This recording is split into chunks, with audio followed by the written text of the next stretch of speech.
Cordial saludo. Mi nombre es Luis Eduardo Salcedo Narváez, estudiante de Derecho en la Corporación Universitaria del Caribe SECAR, cursando la asignatura de Lógica. En esta oportunidad voy a compartir el tema El Derecho como Ciencia.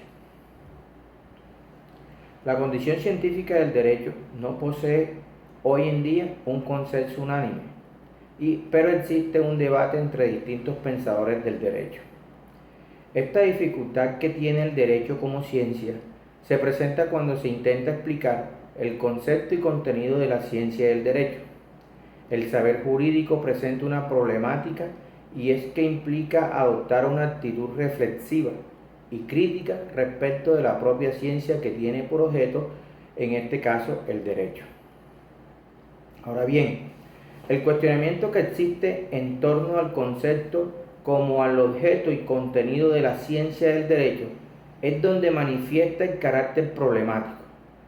Muchos autores y pensadores han dicho su punto de vista y sus respectivos argumentos. Por ejemplo, el señor Russell manifiesta que la ciencia es lo que se conoce y que la filosofía es lo que no se conoce, pero a su vez definió la ciencia como aquello que se conoce. Entonces, la utiliza tanto para realizar descripciones de actividades consideradas científicas, lo que quiere decir que es el proceso, pero también la define para conjuntos de proposiciones que constituyen el resultado de esas actividades, en este caso sería el producto. Por otro lado, el señor Ricardo Guibourg dice que la ciencia no es más que un sistema de decisiones metodológicas en el cual se inserta información. Entonces, la palabra derecho tiene varios significados, los cuales tienen una relación, y se puede decir que la palabra derecho puede ser entendida como derecho objetivo, es decir, el conjunto de normas, o también podemos decir que el derecho es subjetivo, que viene siendo la facultad, pero también podemos decir que el derecho es el estudio o la investigación. Por otra parte, también podemos decir que tampoco existe un consenso sobre cuál es el contenido concreto del derecho, es decir, cuál es el ser del derecho, pero también lo podemos agrupar en diferentes corrientes de la filosofía jurídica que se conocen. Estas corrientes de la filosofía jurídica que ya conocemos y que hemos estudiado en oportunidades anteriores es el justnaturalismo, el positivismo y el justrealismo. El justnaturalismo reduce al derecho a un contenido esencial o natural. El positivismo jurídico limita al derecho a un análisis de las interrelaciones lógicas de la norma jurídica. Y el justrealismo considera el derecho como un hecho real, y la ciencia del derecho lo define como una ciencia empírica. ¿Qué quiere decir? Que es a través de la práctica y la experiencia, y que también se ocupa de la conducta humana, y que el objeto de estudio del justrealismo son los hechos. Entonces, los términos ciencia del derecho, ciencia jurídica y jurisprudencia se emplean como sinónimos y son utilizados en tres sentidos, que son el sentido amplio, en sentido estricto y en sentido restringido.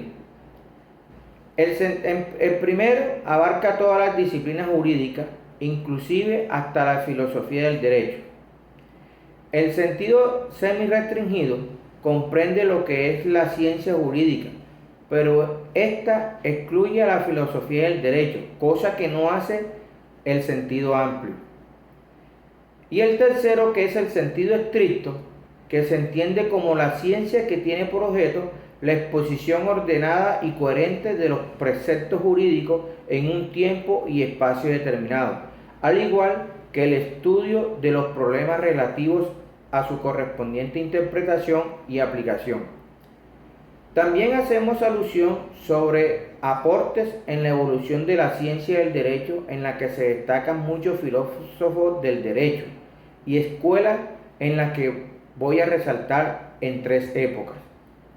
Durante el siglo XIX que contempla la escuela histórica del derecho, la influencia del concepto positivista de la ciencia y la escuela de la libre investigación científica. La ciencia del derecho en la época de la primera mitad del siglo XX y la ciencia del derecho en la segunda mitad del siglo XX. Ahora bien, durante el siglo XIX, la escuela histórica del derecho comienza con Federico Carlos de Savigny.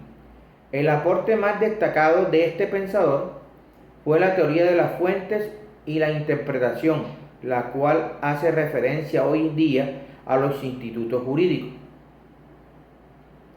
También consideró el método sistemático, en el que se exige la combinación del método histórico y el sistemático como características de la ciencia jurídica. Al analizar el método histórico, nos podemos dar cuenta que este método considera que el origen de cada ley es una situación histórica determinada. El método sistemático intenta comprender como un todo coherente la totalidad de las normas jurídicas y de los institutos jurídicos que le sirven de base. Savigny también manifiesta que existe una conexión orgánica de los institutos jurídicos con la ciencia en general. Otro pensador de la escuela histórica es Jorge Federico von Puchata, quien encaminó a la ciencia del derecho por la vía del sistema lógico, en el sentido de una pirámide de conceptos. Este pensador también señala el método del procesamiento formal conceptual y que las normas jurídicas particulares que forman el derecho de un pueblo, existiendo así una conexión orgánica, y que el objetivo de la ciencia del derecho es conocer las normas jurídicas en esa conexión, con el fin de poder seguir la genealogía de las normas particulares hasta la altura de sus principios, hasta sus consecuencias.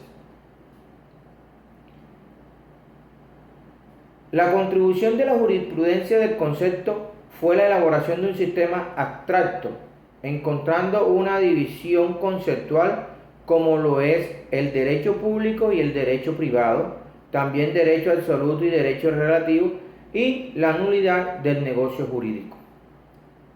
La ciencia del derecho, bajo la influencia positivista de la ciencia, expresa que lo que es accesible al conocimiento científico son los hechos perceptibles y la legalidad, lo que nos conlleva al modelo de las ciencias naturales exactas. Viene ahora Kelsen, que en su teoría pura del derecho manifiesta que la ciencia del derecho tiene que ver con normas jurídicas, por lo que no considera que puede ser una ciencia natural que describe hechos y que investiga su causa. Para él, el objetivo es la distinción entre juicio del ser y del deber ser, y que la labor de la interpretación del derecho por parte de la ciencia jurídica no es igual a la tarea de la interpretación del órgano que lo aplica, el cual elige una posibilidad clara de la interpretación de la norma. Otra escuela que traemos a colación es la escuela de la libre investigación científica con Francisco Genei, con su método investigación libre, ya que existe una sustracción a la acción propia de una autoridad positiva.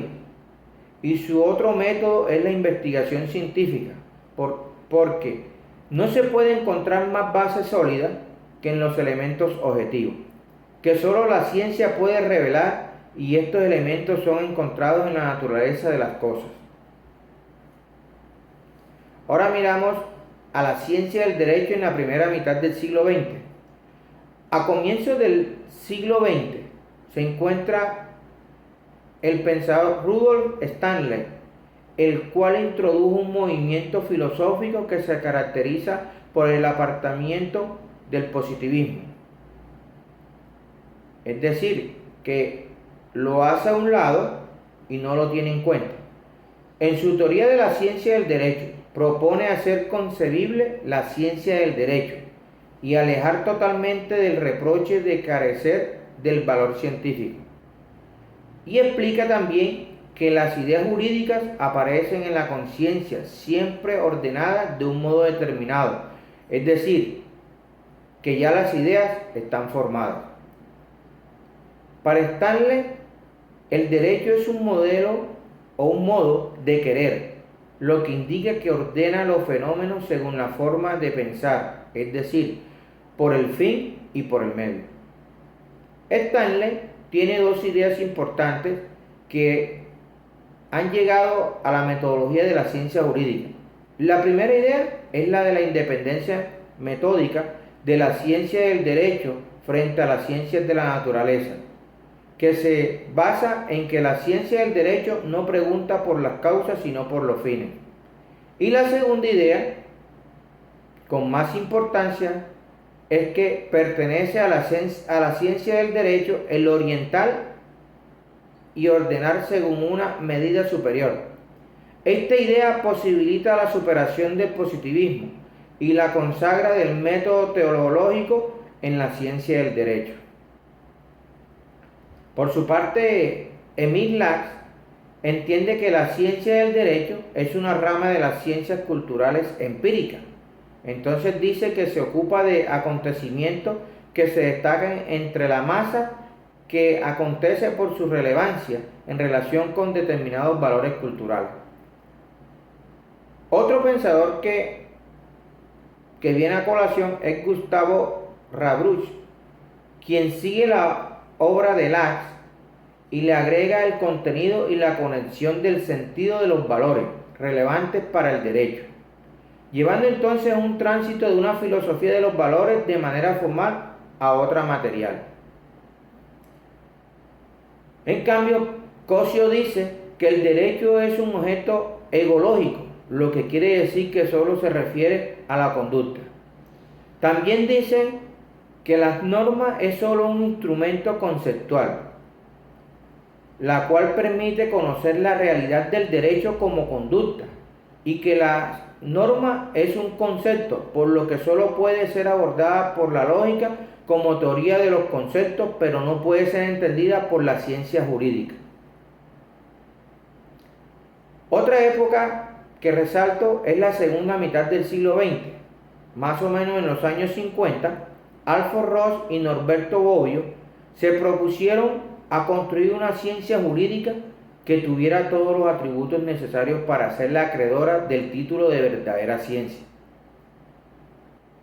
Alfred Ross interpreta la vigencia del derecho en función de la eficacia social del derecho y que la ciencia consta de afirmaciones acerca de las normas jurídicas y que debe ser entendido y considerado en cumplimiento al principio de verificación.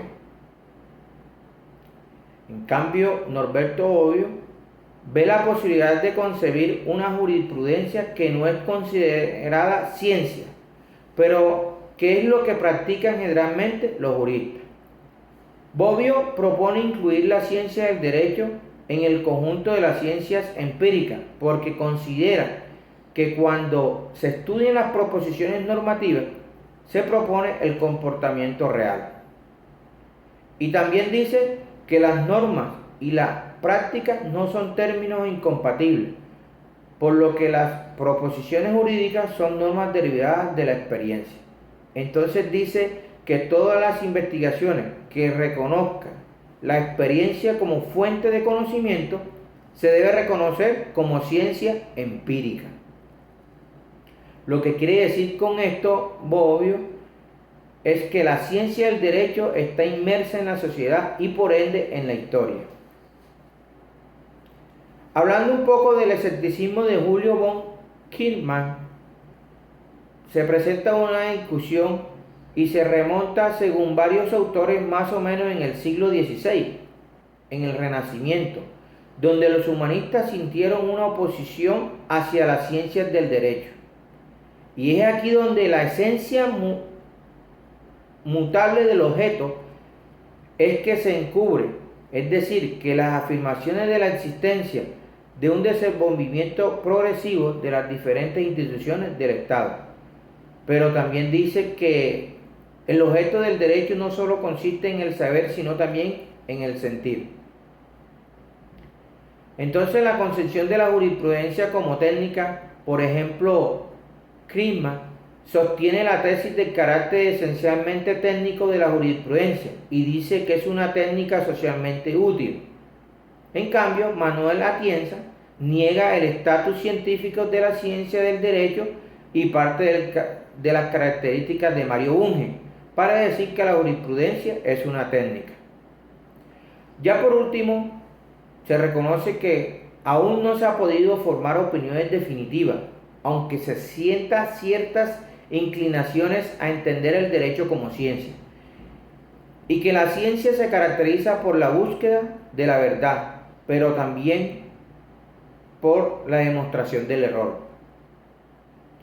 Que la creación de una norma significa en sí el despliegue de una labor técnica que opera sobre un fondo de conocimiento científico y con ayuda del método científico, existiendo constantemente una relación entre ciencia y técnica.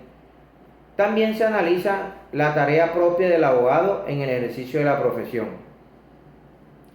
que se aproxima más al modelo del proceder técnico que al científico, y que la función del abogado no es hacer ciencia, sino utilizar ese conocimiento científico disponible para proporcionar soluciones más adecuadas. Y por último, actualmente en nuestra academia se sigue teniendo la incertidumbre de cómo se desarrolla el derecho como ciencia, que sigue siendo una pregunta contextual y sigue siendo una perspectiva de la filosofía, de una manera ontológica y de una manera epistemológica. Y por ende, siguen los estudios en la teoría de la argumentación jurídica, en la lógica deóntica, en la filosofía del derecho y en la axiología jurídica. Esta es mi intervención. Muchas gracias.